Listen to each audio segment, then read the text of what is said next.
pessoa fica com a câmera ligada, né?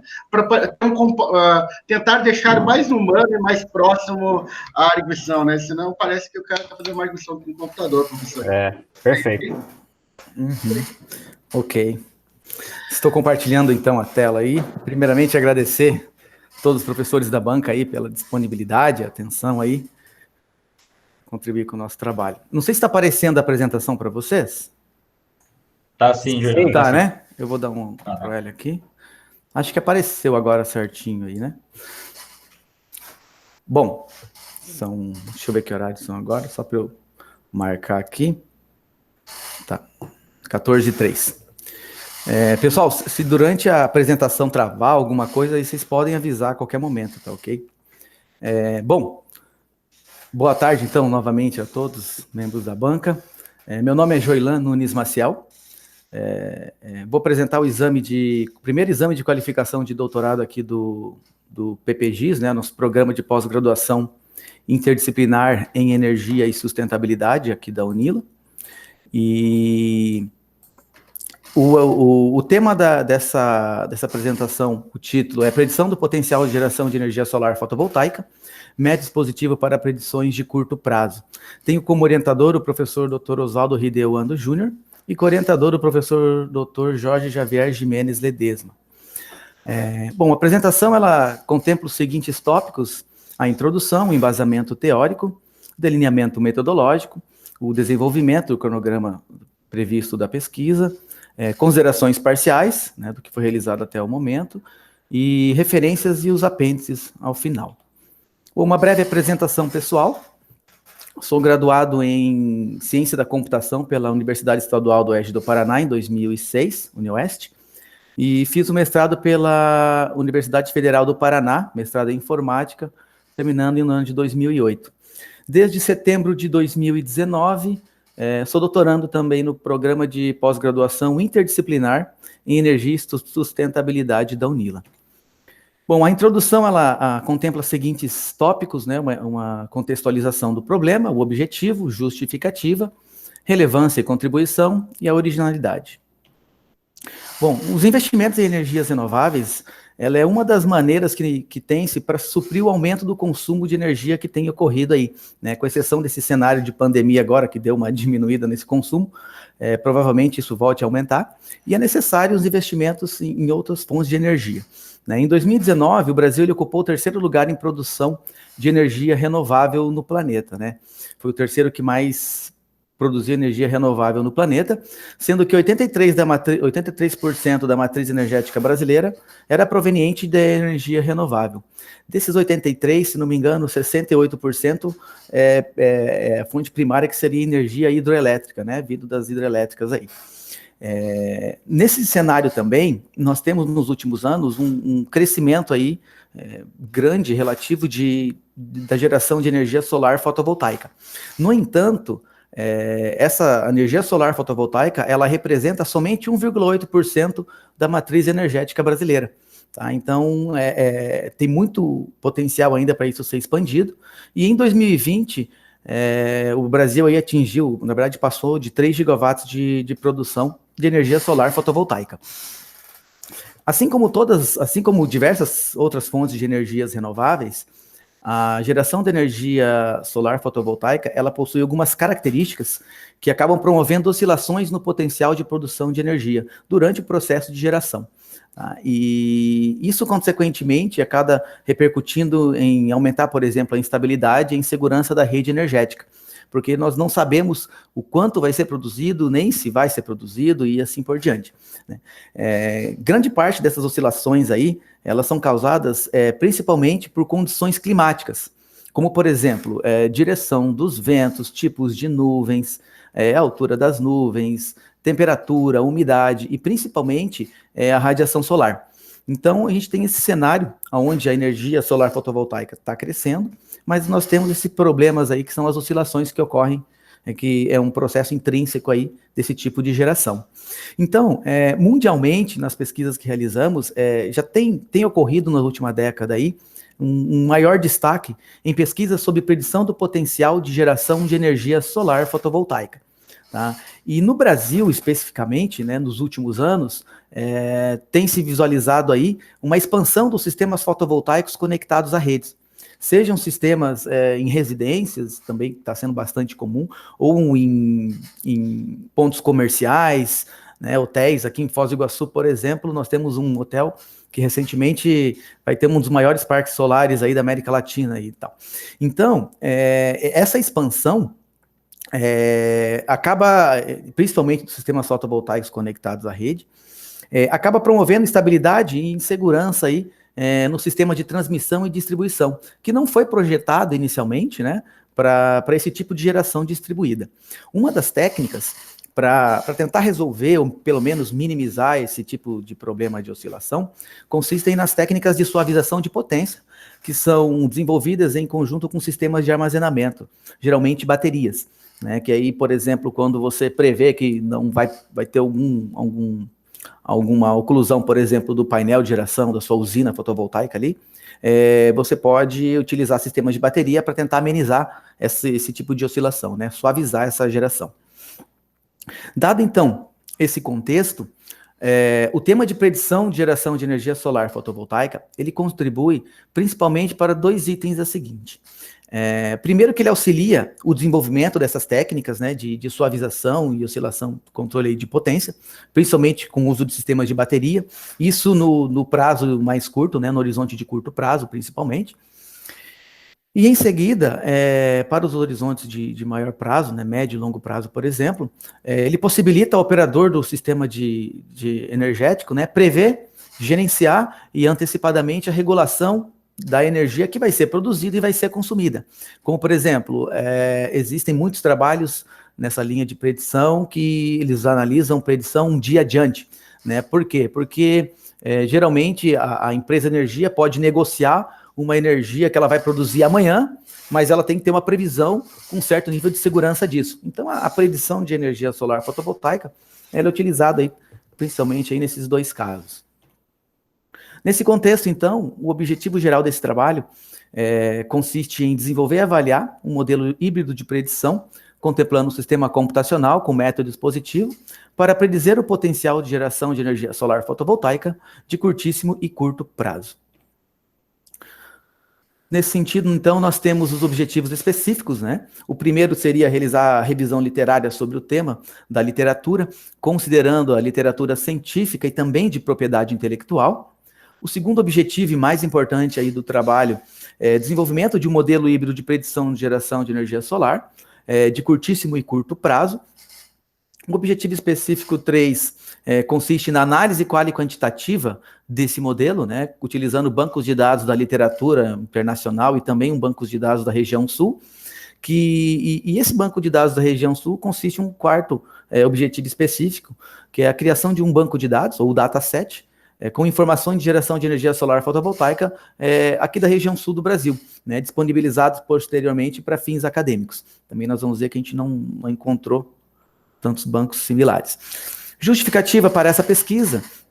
Bom, tem-se o aumento do consumo energético, né? Isso é um fato que vem ocorrendo, né? E também o crescimento dos sistemas fotovoltaicos conectados à rede, né? No Brasil também, ultimamente, nós observamos diversas usinas solares sendo instaladas, coisa que você não via 5 anos atrás, por exemplo.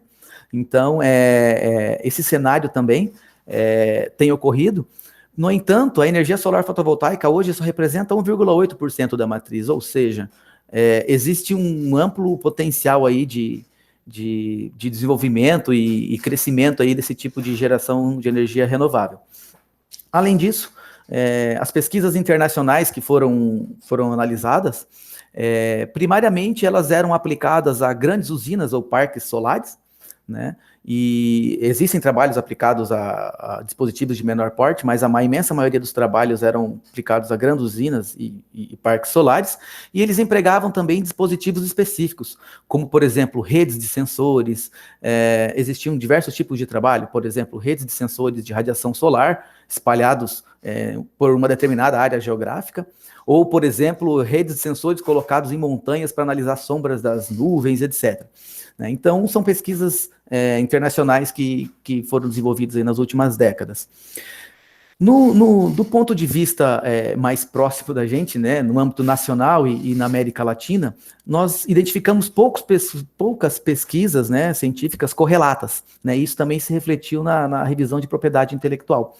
Então, poucas pesquisas foram identificadas nesse sentido, até porque, posso pressupor, talvez isso tenha ocorrido, porque é muito recente, né, em relação aos outros países, o uso desse tipo de geração de energia, né.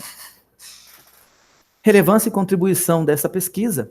Bom, nenhuma proposta similar foi observada na literatura contemplando um método híbrido de predição com processamento de imagem e aprendizagem de máquina. Então, nós vamos ver depois que existem vários modelos híbridos e modelos não híbridos, mas já posso adiantar que a questão de originalidade desse projeto, que eu vou explicar depois, é relacionada ao método, né, que aplica tanto técnicas de processamento de imagem quanto de aprendizagem de máquina, e também o uso de 3 tipos de entrada, que consistem em imagens locais do céu, imagens de satélite e informações meteorológicas.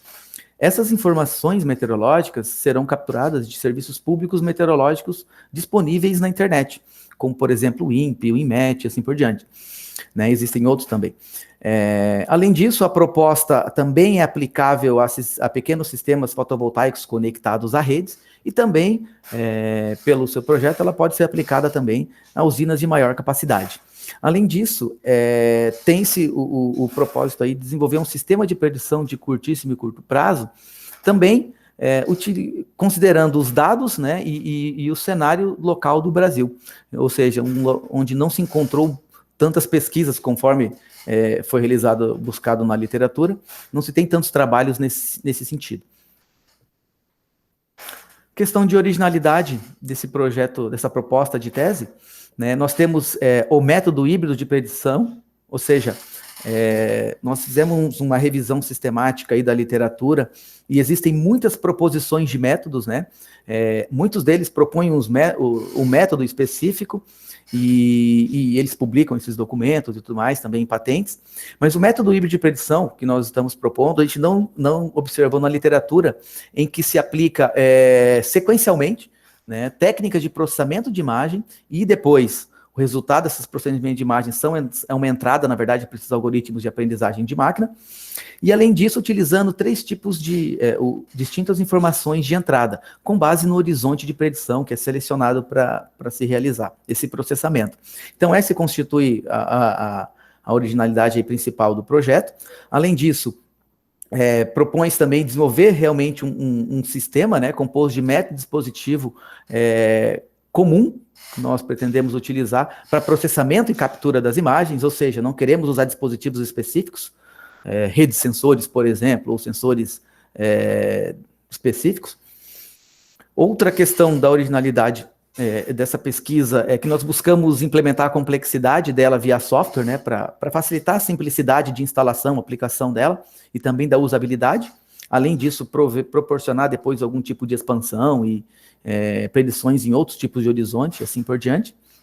E o último item é que nós pesquisamos na literatura de propriedade intelectual no Brasil e não encontramos soluções similares, por exemplo, registradas aqui no Brasil. Embora existam muitos métodos registrados em outros países, né, concedidos em outros países, no Brasil isso não foi concedido, né, e é um negócio até ficou curioso. Eu olhei até anteontem para ver se tinha alguma coisa nova, não tinha. Então, esses seriam os quesitos aí de originalidade dessa proposta de pesquisa. Em relação ao embasamento teórico, nós fizemos em 2 etapas, né? A primeira seria a revisão da literatura, né? E a revisão da literatura nós fizemos em 2 abordagens, tanto a literatura acadêmica, relativa às publicações científicas, e posteriormente a literatura de propriedade intelectual, né, que são as patentes de invenção, né, as patentes de inovação tecnológica. E a segunda parte do embasamento teórico consistiu no estudo de fundamentos, conceitos, as definições, né, os termos relativos ao tema, especificamente dessa pesquisa, que é a predição do potencial de geração de energia solar. Então, vou apresentar brevemente esses 2 embasamentos. Na revisão da literatura científica, nós executamos, de modo resumido, as seguintes etapas, né? Aplicamos uma metodologia de revisão sistemática chamada PRONOW, com o tema predição de geração de energia solar de curto prazo. né? Utilizamos como base de pesquisa a base de Scopus, Web of Science e Engineering Village.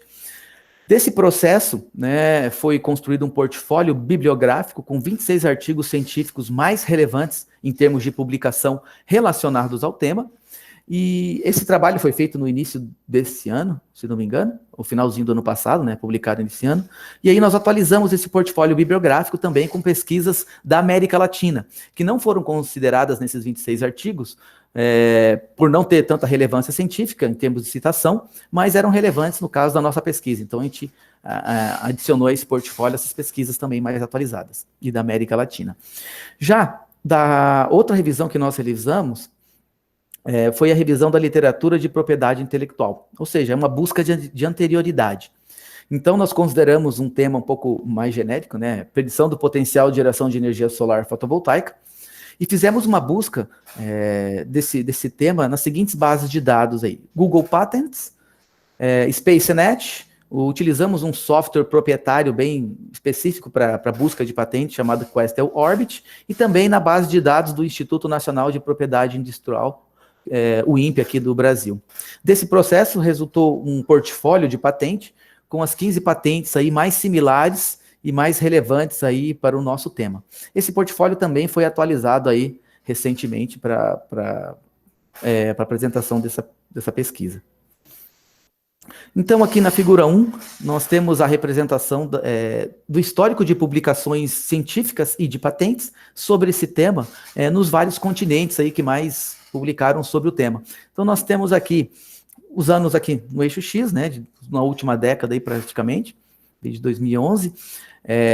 Nós podemos observar na linha vermelha e na linha cinza que os trabalhos têm sido publicados tanto patente quanto artigos científicos têm sido publicados na literatura internacional há praticamente uma década, né? E a linha verde, elas são as publicações científicas só identificadas, relevantes, identificadas na América Latina, né? Que iniciaram, por exemplo, a partir de 2015.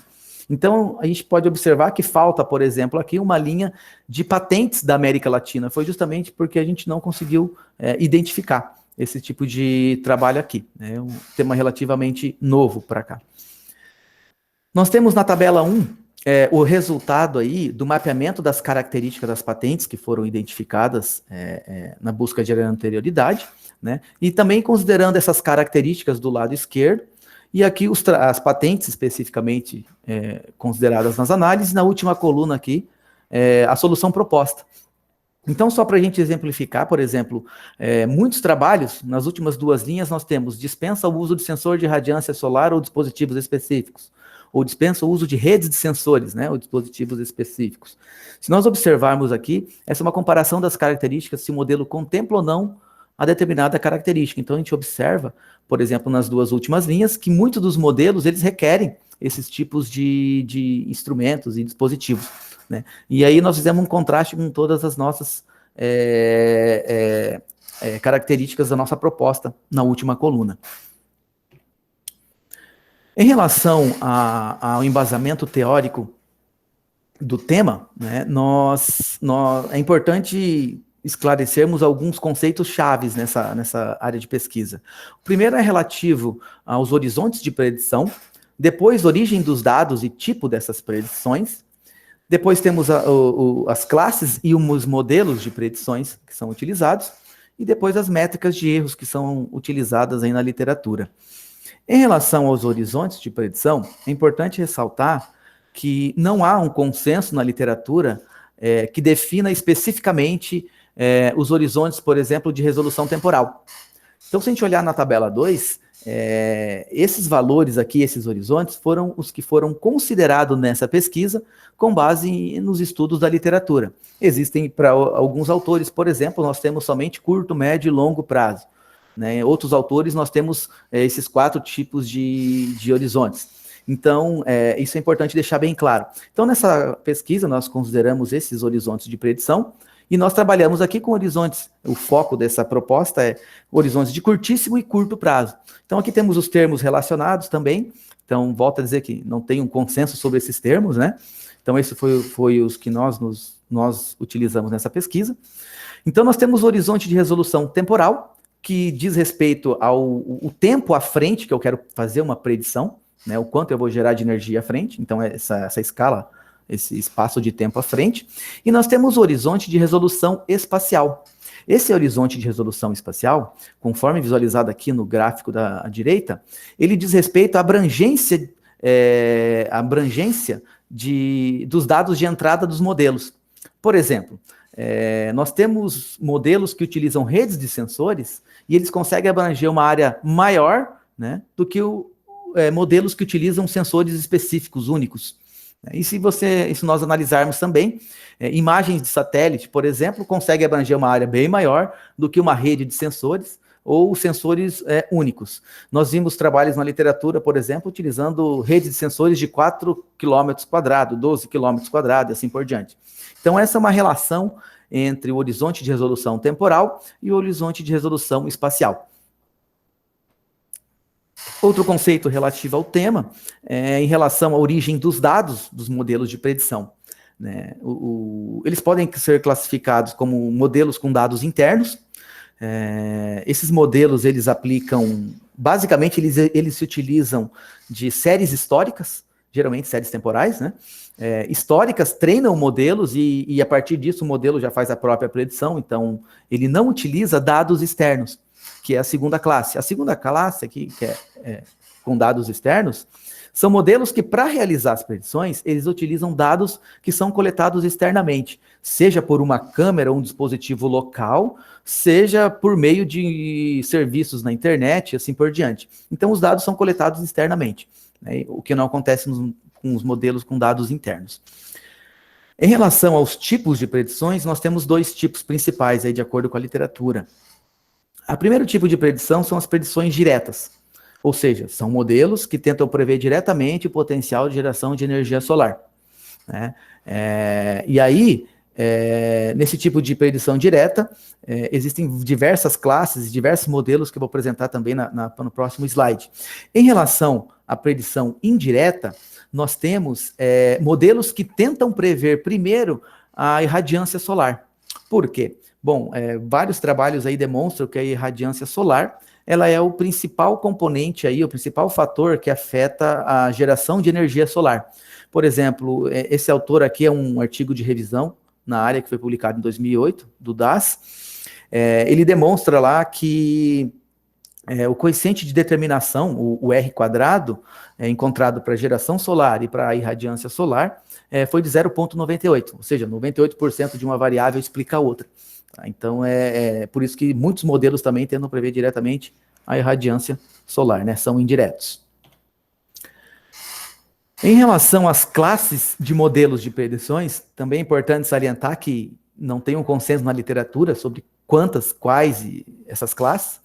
De modo geral, a gente tentou abranger todas, identificar e listar todas, né? Iniciamos pelos modelos persistentes, né? Que são equações matemáticas lá baseadas em séries temporais. Só que esses modelos persistentes foram os primeiros que foram desenvolvidos e eles consideravam que as séries temporais eram estacionárias em torno de uma média. E não é isso que acontece na predição de energia solar, né? Se o dia tem muitas nuvens, então a média diminui. Se outro dia quase não tem nuvem, então a média vai diminuir. Então esses modelos foram os primeiros a serem utilizados e hoje eles ainda são utilizados. Mas como? Como benchmark para fazer teste, né? Para comparar os modelos que são utilizados hoje, eles usam esses modelos persistentes aí, que são os mais antigos. Temos a classe de modelos estatísticos clássicos, né, que aí eles utilizam diversos métodos estatísticos, análise de componente principal, lógica fuzzy, modelos ARMA, modelos ARIMA e assim por diante, que também são utilizados, já foram utilizados nesse tipo de pesquisa. Temos modelos de previsões numéricas do tempo, né, esses modelos baseiam-se nas previsões do tempo que a gente vê na televisão, né, baseia em modelos que geram essas previsões, e um detalhe identificado na literatura também, são que esses modelos não são muito bons para previsões de curtíssimo e curto prazo. Eles são geralmente aplicados para previsões de médio e longo prazo, né, os resultados não são tão bons para o curto prazo. E aí, chegamos aí nos modelos de aprendizagem de máquina, né, que é um ramo aí dentro da inteligência artificial, E esses modelos têm sido extensamente utilizados na nossa literatura. Então, nessa classe de modelos aí, existem diversas abordagens, né? Existem diversos algoritmos, algoritmos genéticos, suporte de vetor machine, florestas aleatórias. Um dos mais utilizados, o mais utilizado, não é um dos mais, é o mais utilizado na literatura, que nós verificamos numa revisão que fizemos e em outras revisões também que analisamos, são os modelos baseados em redes neurais artificiais, né, que basicamente simulam o comportamento do cérebro humano, vamos dizer assim. E temos os modelos, uma evolução dessas redes, né, devido aí à evolução das tecnologias computacionais, foi possível criar redes neurais muito mais densas, com muito mais camadas, muito mais neurônios. E aí surgiu a Deep Learning, né, que é a aprendizagem em profundidade. Uma desses tipos de modelos de Deep Learning nós temos são as redes convolucionais, que são redes com camadas extremamente densas, que fazem classificação e o processo de reconhecimento, né? E são bastante utilizadas também. Basicamente, para essas redes, você pode fornecer uma imagem como entrada, e ela vai te dar alguma classificação, alguma informação útil aí de acordo com o modelo. Temos os modelos baseados em redes neurais recorrentes, tá?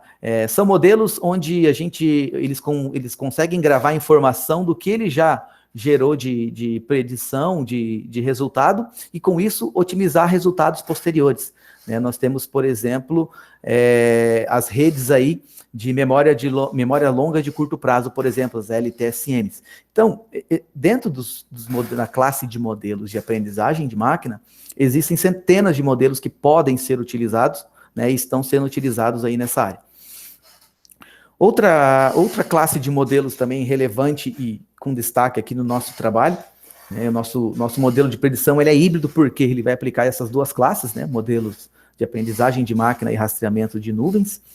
Então, os modelos de rastreamento de nuvens, eles podem ser classificados em dois tipos, depende aí do modelo que você utiliza. Nós temos imagens do céu em terra, que é o GBSI, e nós temos as imagens do céu baseadas em satélite, né, que é o SBSI. Eu vou explicar no próximo slide detalhadamente esses dois aí.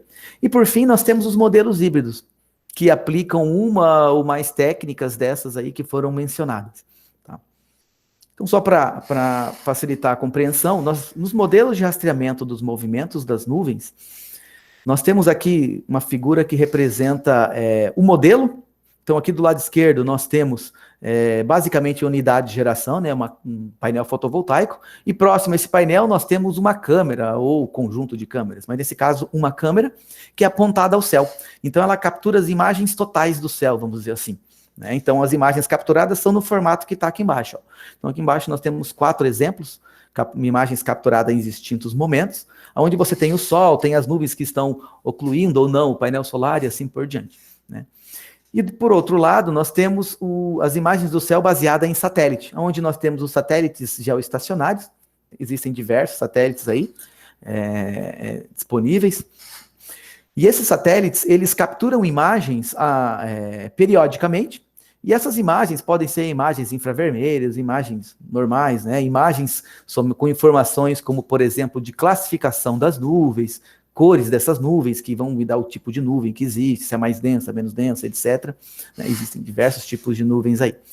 Então, nós temos esses dois modelos de rastreamento de movimentos baseados em nuvens aí também.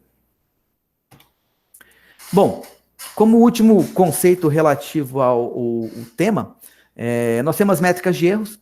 Tá? As métricas de erros são empregadas na literatura para avaliar a precisão desses modelos. Gueimard, em 2014, publicou uma revisão dessas métricas em relação aos trabalhos de predição de energia solar, e podemos resumir que existem diversas formas de fazer essa análise, né, diversas métricas que podem ser aplicadas. As mais utilizadas são o coeficiente de determinação e o RMSE, que é o Root Mean Square Error. Ambas as métricas, elas capturam a variabilidade das distribuições, e o RMSE, ele captura, ele dá mais destaques aí para os erros individuais. Existem outras métricas também que são aplicadas em alguns trabalhos, né, mas as principais utilizadas aí são o R² e o RMSE. Para permitir a comparação entre trabalhos, entre distribuições que tenham tamanhos amostrais distintos, Essas métricas geralmente também são normalizadas para a média delas, e aí isso permite nós depois fazermos comparações aí entre os modelos, entre trabalhos distintos também. Então esse é o cenário aí de avaliação da precisão e das acurácias desses modelos. Geralmente são utilizadas essas métricas. Em relação ao delineamento metodológico dessa proposta de pesquisa, vamos apresentar as assertivas, depois a hipótese, a classificação desse método científico desta pesquisa, e, por fim, os materiais e tecnologias a serem utilizados. Em relação às assertivas, temos que, as imagens locais e de satélite são amplamente empregadas na predição de energia solar de curtíssimo e curto prazo. Tá? 2, os métodos de aprendizagem de máquinas são recentes e têm demonstrado melhores resultados. 3, as informações meteorológicas são determinantes para o funcionamento desses modelos de aprendizagem de máquina, porém, elas podem não estar disponíveis em tempo real.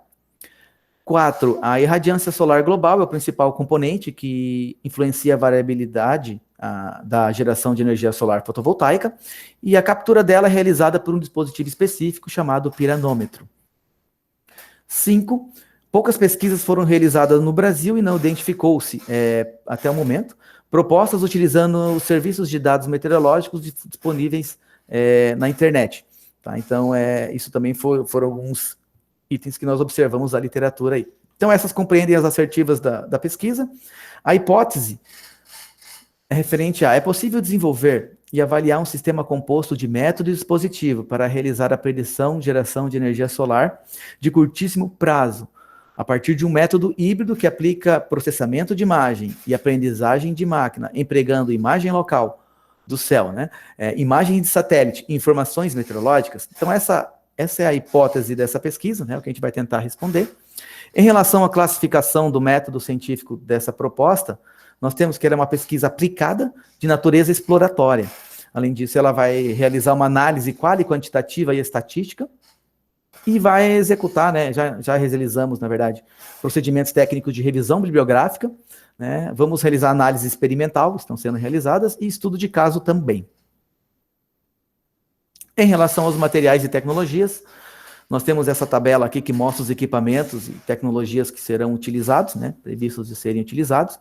Destaque para os dois últimos, né, o item 11 é uma base de dados com informações locais, que está sendo construída com dados de geração aqui da região sul, né, da cidade de Foz do Iguaçu especificamente. E o item 12 também, que nós não temos disponibilidade ainda, mas é possível até contratar serviço em nuvem e tal, que seria um computador de alto desempenho com unidade de processamento gráfico, né? Exatamente para fazer o treinamento dos modelos de aprendizagem de máquina e também de processamento de imagens. Então, em relação à maioria dos dispositivos, das ferramentas e tecnologias, nós temos a disponibilidade até o momento. Bom, em relação ao desenvolvimento dessa proposta de pesquisa, né? Vamos apresentar primeiro o modelo híbrido de predição, e aí vamos descrevê-lo. Depois vamos apresentar os estudos de técnicas de aprendizagem de máquina que já foram realizados até o momento, as atividades do projeto em si que também foram realizadas e os resultados parciais. Bom, em relação ao método híbrido de predição, né?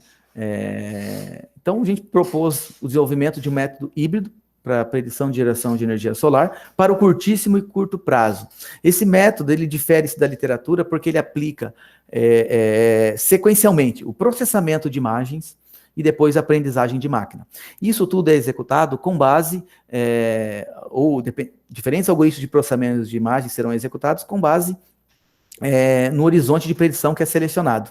Além disso, esse método, né, a originalidade dele também consiste no uso de 3 distintas informações de entrada, que são imagens totais do céu, que é captada por uma câmera local, geralmente é uma câmera comum, com uma lente grande angular, que a gente fala, né, que ela captura 270, 360 graus, olho de peixe, vamos dizer assim, o pessoal costuma chamar. Imagens terrestres de satélite e também o uso de informações meteorológicas. Então, o método de predição, ele difere-se na literatura pelo método sequencial, né, híbrido de processamento, que aplica processamento de imagem e aprendizagem de máquina, e também com o uso aí configurável aí, de acordo com o horizonte de predição selecionado desses tipos de dados de entrada aí.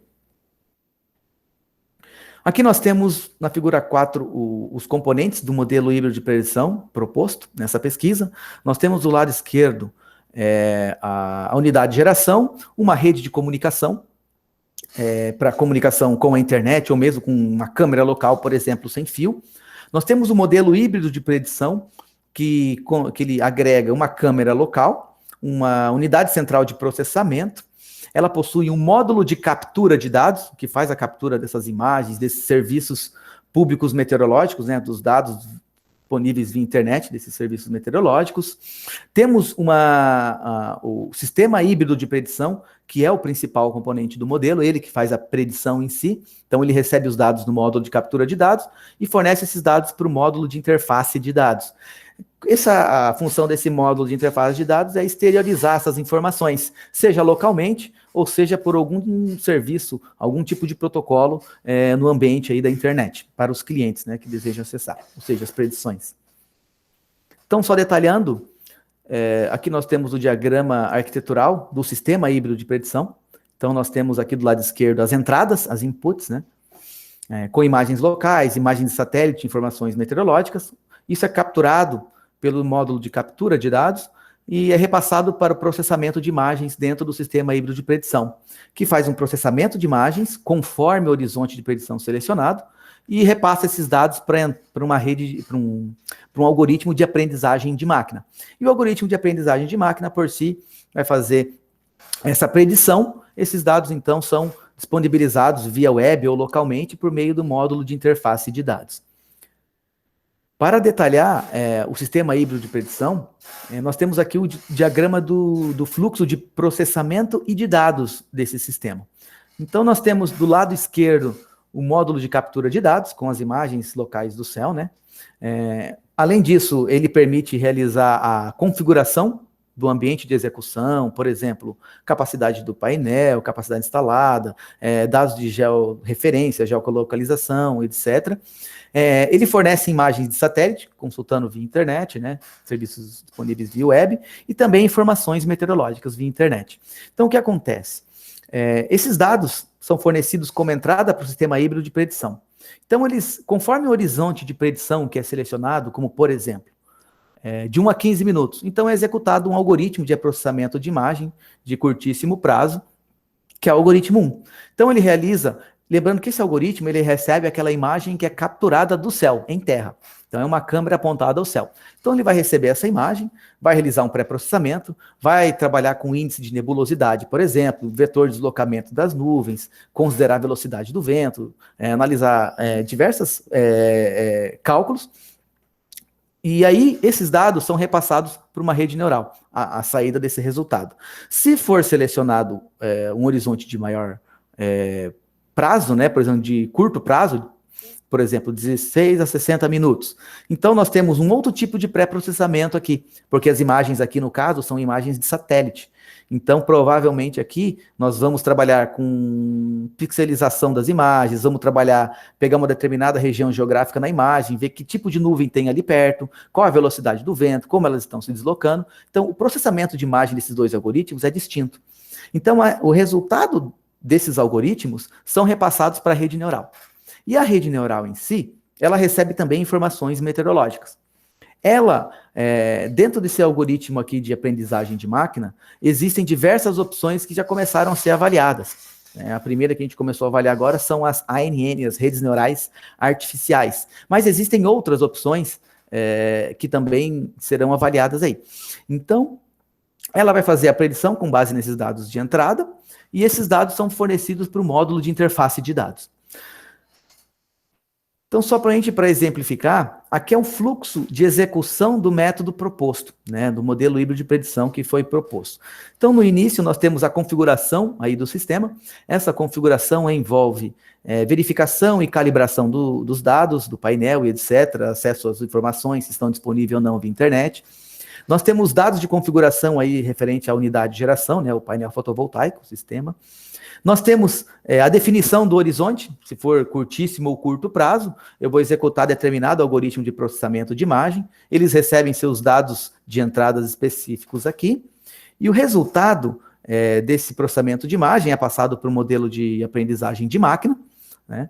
E aí o modelo de aprendizagem de máquina, recebendo esses dados de entrada e as informações meteorológicas, vai realizar a predição, disponibilizada depois, como por exemplo, em formato de séries temporais. Então o que acontece? Nesse item destacado em cinza aqui, nós temos o nosso modelo híbrido de predição proposto, tá? Que é o que distingue ele da literatura. Então ele tem o processamento híbrido e as entradas híbridas também. Então, nós já fizemos alguns experimentos, né? Já fizemos alguns estudos de técnicas de aprendizagem de máquina, conforme está detalhado aqui nesse item em vermelho aqui, recortado em vermelho. Então, nós analisamos redes neurais artificiais, né? Fizemos algumas análises experimentais utilizando esses modelos, que serão apresentadas aí nos próximos slides.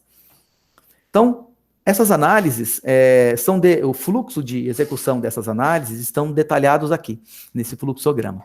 Então, aqui as análises que nós realizamos, elas, inicialmente é definido as entradas desses modelos, nós definimos as entradas, depois definimos quais vão ser as variáveis preditas, né, a saída em si, depois definimos os horizontes de predição que queremos fazer, quanto tempo à frente queremos prever. Em seguida, são definidos modelos de redes neurais que serão analisados, então, em termos de quantidade de camadas, quantidade de neurônios, etc. Temos a etapa de implementação e codificação desse código, e aí nós temos a execução experimental, que contempla basicamente o treinamento desses modelos. Então, nós usamos nas análises que fizemos uma base de dados, um dataset, de Pedro Larson e Coimbra, de 2019. Então, essa base de dados, é importante salientar, ela foi construída já para esse fim especificamente, de predição de geração de energia solar. É uma base de dados que possui um horizonte de resolução temporal de, no mínimo, 1 minuto.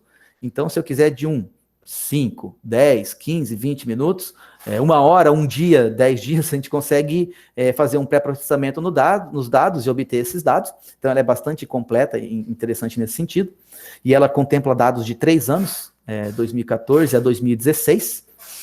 E aí nós fizemos o treinamento com 2 anos dessa base de dados, usando um período de 2 anos, e fizemos o teste aqui, a validação, até faltou colocar aqui validação e teste, com os dados com o último ano, que seria 2016, se não me engano. Então foram 2 anos para teste e 1 ano para treinamento e validação.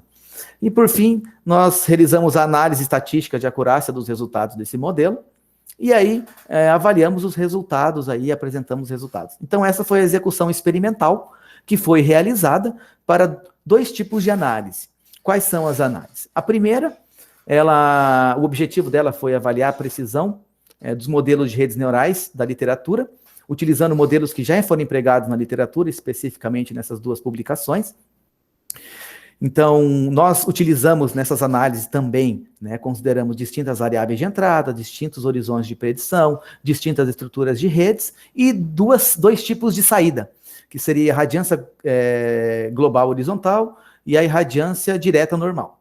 E na segunda análise, o objetivo foi avaliar a influência das variáveis de entrada na precisão dos modelos das redes neurais. Também consideramos distintas variáveis entradas, só que aqui a gente dividiu em 2 conjuntos de entrada, né, conjunto total e reduzido, eu já vou explicar. Distintos horizontes de predição foram considerados, distintas estruturas de redes também, e consideramos, nesse caso, somente as saídas GHI. Já vou explicar por quê também.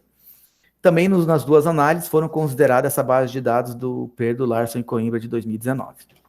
Então aqui nós temos uma tabela que demonstra a configuração experimental das análises 1 e 2. Então aqui nós temos as entradas, diversas informações de entradas, né? Vamos pegar como exemplo a análise 1. Nós temos a saída, nós consideramos 2 modelos, então a gente executou esse experimento aqui 2 vezes, né? Um considerando a saída GHI e outro considerando a saída DNI, que é a radiação direta normal. Os horizontes considerados aqui foram 5, 15 e 30. Os nomes dos modelos, a estrutura desses modelos são essas que nós consideramos, com base já utilizada na literatura. Então, por exemplo, tinha uma rede com 10 neurônios de entrada, né, que são essas entradas aqui, 30 neurônios numa camada intermediária e 1 neurônio de saída. Em outro modelo, que é o VJM, que nós chamamos, nós temos uma rede com 10 neurônios de entrada, 3 camadas internas conectadas, né, 11, 17 e 24 neurônios, e 1 neurônio na camada de saída. E aqui nós temos os dados de treinamento, 2014 e 2015, e validação e teste 2016. Então, essa é a configuração da análise 1. Nós temos aqui a análise 2. Na análise 2, nós realizamos essa execução 2 vezes também. A primeira vez é exatamente como está descrito aqui, com os dados que estão descritos aqui, né? E na segunda vez, ou seja, na primeira vez, nós não usamos uma entrada adicional de dados, que é a GHI, que é a irradiância global horizontal. Nós não usamos, tal como está demonstrado aqui. Ó. Nós não temos aqui na entrada o GHI. E da segunda vez, nós reexecutamos esse experimento, adicionando uma entrada, que é a GHI, para a gente avaliar a influência do uso dessa variável aí. Então, nós consideramos aqui somente a saída GHI. Tá? Então, nós prevemos somente ela. Por quê? Na análise 1, a gente viu que os modelos se comportam melhor com GHI. Então, a gente usou aqui. Eu vou explicar depois.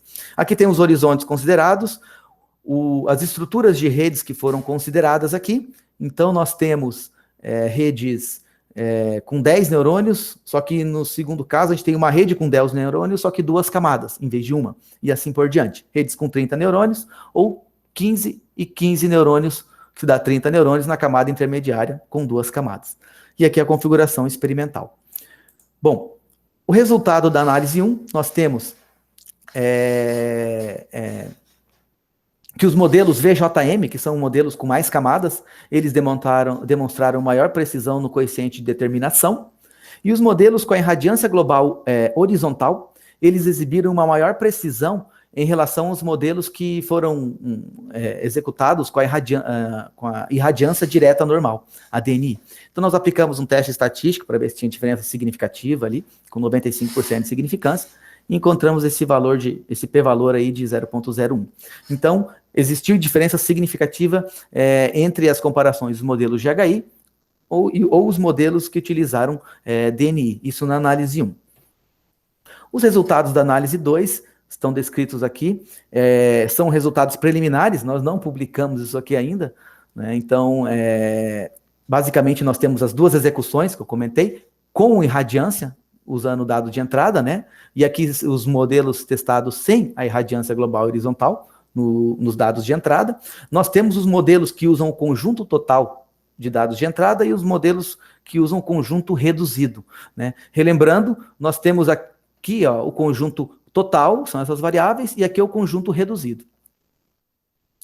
Então, nós fizemos os experimentos, aqui nós temos os resultados do RMSE e do coeficiente de determinação para esses experimentos. Aqui nós temos um gráfico que mostra esse resultado visualmente, né, nos modelos com o uso da irradiância como variável de input, né, de entrada, e os modelos sem irradiância como variável de entrada também, só visualmente. Comparando esses modelos, fizemos uma comparação estatística de cada modelo, como, por exemplo, o conjunto total utilizando GHI versus o conjunto reduzido utilizando GHI. Então, a gente comparou um modelo com o outro, né, todas as comparações possíveis, e nós constatamos aí de modo preliminar que não houve diferença significativa naquelas comparações de modelos com igual configuração do uso ou não, né, da entrada irradiância GHI. Então, o uso dessa irradiância GHI, ela influenciou significativamente a precisão dos modelos de redes neurais que foram analisados, né, nas configurações que foram testadas. Ou seja, o uso da entrada GHI aumentou a precisão do modelo de modo estatístico, né, e para todos os horizontes e modelos que foram avaliados. Tá? Então, aqui a gente tem o p-valor aí de todas as comparações, e aqui demonstra que os 2 modelos utilizando irradiância GHI ou sem irradiância GHI não tiveram diferença estatística significativa. Em relação às atividades desenvolvidas até o momento, nós temos a revisão da literatura científica que foi realizada, né? A gente fez uma publicação sobre isso, uma outra análise de modelos de redes neurais da literatura, também está no apêndice B. Foi adquirido um Raspberry, né, que é um computador de baixo custo, ou basicamente um mini computador, isso aqui, né? É uma unidade central de processamento, ela permite você acoplar uma câmera específica dela ou outros tipos de câmeras. Eu testei essa imagem no item 6, com outro tipo de câmera que eu estava testando também, a câmera sem fio. Nós temos esses testes com unidade central de processamento que foram realizados. Iniciamos a construção de um dataset de geração de energia solar, que é o item 4. Em função disso, também, de todo o cenário, nós desenvolvemos, elaboramos um pedido, uma patente de invenção do método proposto aí, que é um pouco mais genérico, né, do que a proposta, que eu vou explicar posteriormente também. O item 6 contempla uma captura de imagem realizada por uma câmera, uns experimentos, teste de conceito que a gente estava realizando. O item 7 representa a atividade que a gente está desenvolvendo, que é a captura de imagem de satélite, informações meteorológicas, né, em serviços públicos disponíveis aí na internet. O item 8 só representa aqui umas ações que estamos realizando em termos de estudo de APIs, né? O que são APIs? Interfaces aplicadas de programação. Geralmente são desenvolvidas APIs para fins específicos. Quero acessar uma câmera, então tem uma API que trabalha com câmera, né? Pode ser chamado de pacote também. Então tem API para processamento de imagem, API para algoritmos de aprendizagem de máquina, trabalhar com câmera e assim por diante. Então, nós estamos também realizando essa atividade aí. E, por fim, tem as atividades relativas à qualificação, que é de tese e do doutoramento também. Então, essas são as atividades que foram desenvolvidas e estão em desenvolvimento no momento atual, conforme o cronograma que vai ser apresentado.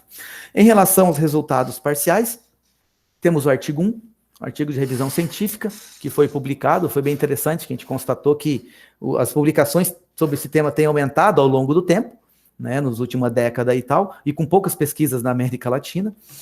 Nós temos outra publicação, está no apêndice B, que foi uma análise de modelos de redes neurais, que também foi realizada e foi apresentada. Essa aqui é a respectiva análise 1, que foi apresentada anteriormente. Temos a patente de invenção, que foi desenvolvida, escrita e foi depositada aqui no NIT da universidade, né, Núcleo de Inovação Tecnológica. Um breve parênteses relativo à patente de invenção. Ela é na verdade, ela engloba a nossa proposta de tese, né? Então, ela tem basicamente a unidade de geração com seus componentes, inversor, o painel solar, uma residência ou não, né? E aí tem uma rede de comunicação. Essa rede de comunicação permite que a câmera se comunique através dela com um dispositivo de processamento, permite que o nosso sistema híbrido de predição, o nosso modelo, consiga coletar informações dos serviços de informação meteorológica, consiga também contactar, se for preciso, o operador da rede, via internet, tudo isso via internet.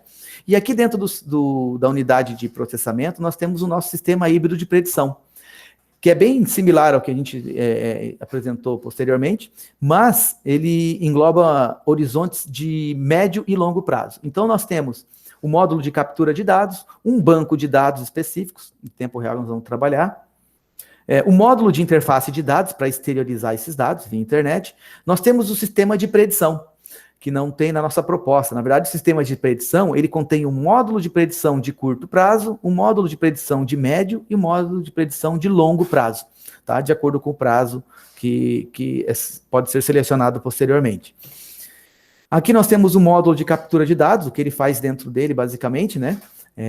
Configuração do sistema, a captura das informações, tanto imagem local quanto imagem remota, nesse caso de satélite e dados meteorológicos, ajuste nessas imagens, esses dados são repassados ao sistema de predição, para fazer predições, por exemplo, em tempo real, e também são armazenados essas informações também no banco de dados do sistema. Aqui nós temos o sistema de predição em si. Então, se observarmos aqui, nós temos a nossa proposta de tese de doutorado, essa caixinha aqui em cima, né? Mas o modelo em si é extensível para outros horizontes de predição, no caso de médio prazo e longo prazo também, e além disso, esses dados podem ser depois disponibilizados aí em formato de séries temporais e tudo mais. E só para finalizar, a patente, temos um módulo de interface de dados, que recebe esses dados de longo prazo ou curto e médio, e disponibiliza isso via interfaces aí, padrão de comunicação, por exemplo, utilizando a arquitetura REST aí, que é utilizada para comunicação, acesso a serviços via web, e isso permite depois, por exemplo, eu pegar esses dados, converter num protocolo, por exemplo, MTQQ, e disponibilizar isso, seja para o operador da rede, seja para consultar, para o cliente consultar, e assim por diante, seja local ou remotamente.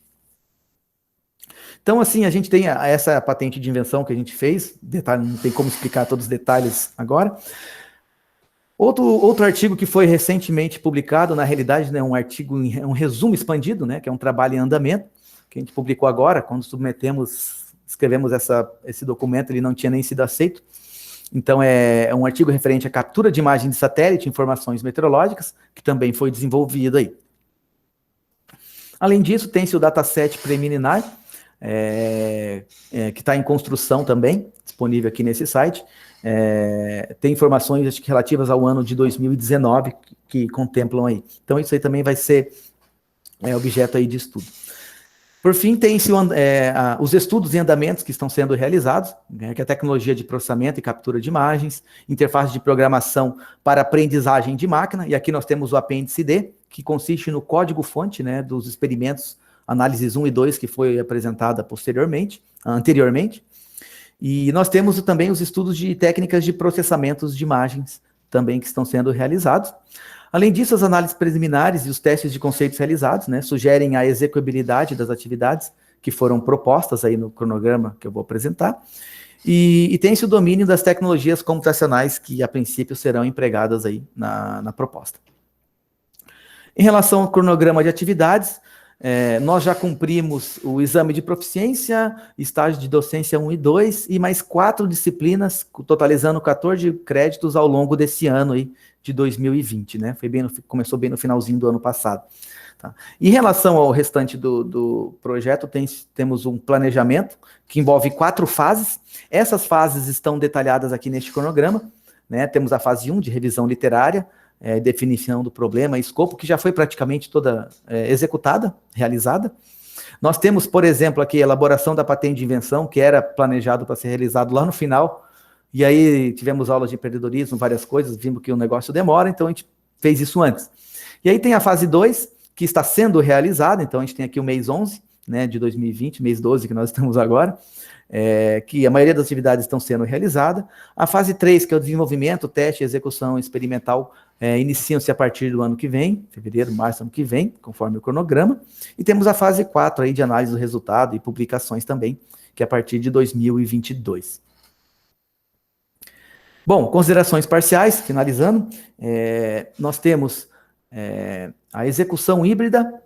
A proposta propõe um método de execução, um método de predição de curtíssimo prazo, que distingue-se da literatura porque ele tem uma execução híbrida que aplica sequencialmente técnica de processamento de imagem e aprendizagem de máquina, utiliza ainda 3 tipos de informações de entrada com base no horizonte de predição selecionado. Ele possibilita depois otimizar o uso de recursos e dispositivos de hardware, ou seja, a gente quer tentar utilizar a menor quantidade de hardware possível para poder, por exemplo, aplicar eles tanto num sistema fotovoltaico residencial simples e tal, até usinas de maior porte, além de ser extensível depois a outros horizontes de predição. Pretendemos usar informações também coletadas em serviços meteorológicos públicos que são disponíveis em internet, e além disso fazer análise desse modelo também, aplicá-lo utilizando informações geradas ou coletadas aqui no Brasil, onde a gente encontrou que observou também que existem poucos trabalhos literários similares. Como as contribuições científicas, temos aqui o artigo de revisão sobre análise, artigo de revisão e artigo de análise de redes neurais já foi publicado. Tem-se a proposição de um novo método híbrido de predição e de um sistema com dispositivo para predição. Tem-se as avaliações comparativas de desempenho, de precisão, considerando tantos dados internacionais de outras bases e também dados de energia solar, de geração solar aqui do Brasil. Em relação à contribuição de inovação tecnológica, tem-se o pedido, o desenvolvimento aí do método de predição e o pedido de patente realizado junto ao INPE aí durante esse ano. Bom, pessoal, essas são as referências que foram utilizadas aí nessa apresentação. Não são todas. Aqui nós temos os apêndices, onde nós temos disponíveis os artigos que foram publicados. O código-fonte, né, dos experimentos também estão disponíveis. O artigo 3 está disponível no Drive também, caso tenha interesse, mas não tem nenhum link ainda. Bom, gostaria então de finalizar a apresentação. Gostaria de agradecer minha esposa Ana Luísa, meu filho pela paciência, pelo apoio e compreensão nesse período, que não está fácil, né? Eles estão aqui do lado, devem estar ali do lado, ansiosos ali. Gostaria de agradecer meus pais, Alberi e Luci, pelo apoio incondicional, aos meus orientadores, o professor Oswaldo, o professor Jorge, pela confiança, dedicação, paciência e eternos ensinamentos aí que foram bastante importantes. E aos professores da banca, pela disposição, atenção, pelo tempo que tem despendido aí para contribuir. E os meus amigos pessoais aí do programa de pós-graduação que nós estamos participando. Com isso, eu encerro minha apresentação e gostaria de agradecer novamente por participar. Muito obrigado. Obrigado, Joelan, pela apresentação. Eu acho que cumprimos no prazo, tu conseguiu cravar o tempo que tu tinha para fazer a apresentação, né? Eu acho que, como ela foi um pouco extensa, né? A gente tem 60 minutos, né, de apresentação. Eu gostaria de considerar e fazer um intervalinho para o pessoal pegar um café e retornar. Se todos estiverem de acordo, né?